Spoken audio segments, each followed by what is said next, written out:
প্রধান উপদেষ্টার সঙ্গে মতবিনিময়ের জন্য যমুনায় প্রবেশ করেছেন 4 দলের শীর্ষ নেতারা। শনিবার দুপুর 3টার দিকে রাষ্ট্রীয় অতিথি ভবনে প্রবেশ করেন তারা।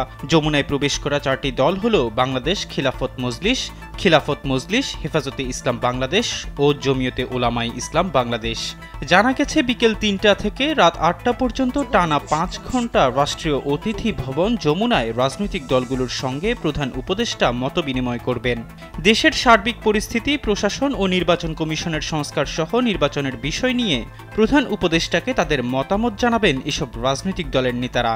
এতে খিলাফত মজলিসের নেতৃত্ব দেবেন দলটির আমির মাওলানা আব্দুল বাসিত আজাদ এবং বাংলাদেশ খিলাফত মজলিসের নেতৃত্ব দেবেন মাওলানা ইউসুফ আশরাফ। স্যান্ডেলিনা সো, রূপচর্চায় আভিজাত্য।